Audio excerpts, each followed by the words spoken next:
Alright guys, so here's a question. How do you know if your lap siding was installed properly per the manufacturer's specifications? A lot of track home builders, a lot of production guys, part of the reason they can save money and part of the reason they can build a home so quickly is they hire crews that more times than not are pretty much unsupervised, and in order to make more money, these crews will cut corners to save money, to save time, because they're getting paid by the job. As a former home builder, I know how quickly siding can be installed on a home, and it's pretty fast.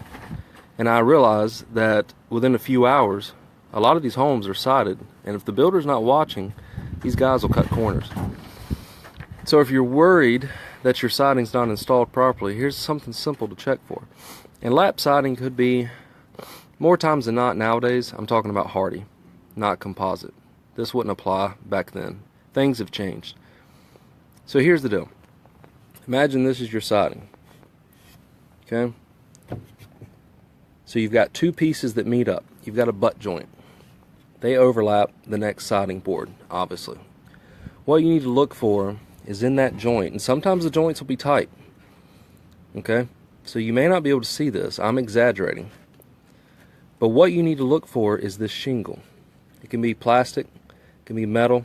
Again, it could be a roofing shingle, maybe even tar paper. But there should be something that you can see between the crack.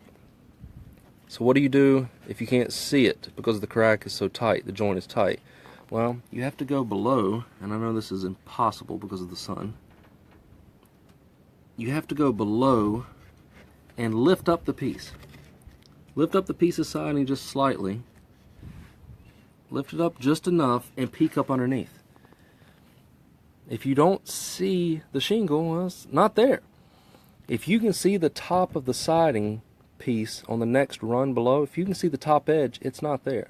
Because what happens is this. I'm going to exaggerate this. And you can't see it because of the shadow. I apologize. There, you can kind of see it. It's not going to stick out that far, okay? But just for illustration, the point of this, wind will drive water, rainwater, in through this crack. It will hit that shingle, and it will flow down, and just like a shingle on a roof, it'll flow down. And because it overlaps the next siding piece, it runs down the face of that siding piece. So it's just like the shingles on your roof. The exact same principle. The exact same concept. So what happens if you don't have it? Well, if you don't have it,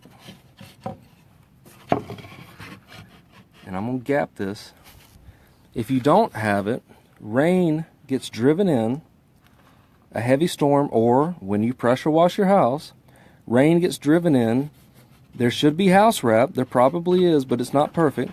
Rain gets driven in, and it's very windy today.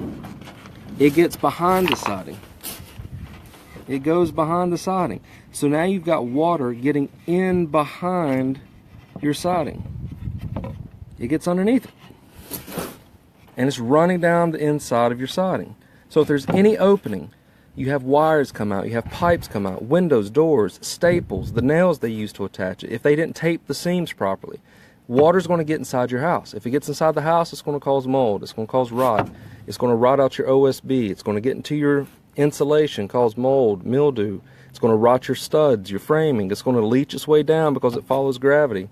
It's going to get to the subframing, the base stud, what am I even talking about? The bottom plate of your wall.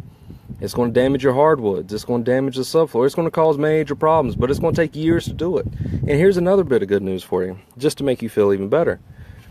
Let's say you don't have this, and let's say you do get your home pressure washed. Typar and Tyvek, the house wrap producers, most of them will warn against pressure washing using certain detergents. Why? Because the detergents will degrade the product. It'll cause it to break down. It'll void the warranty. So what do? Well, you don't rip off all your siding, but it may be worth talking to a siding contractor or even some handyman to come out, cut pieces of flashing, and slide it up underneath your siding.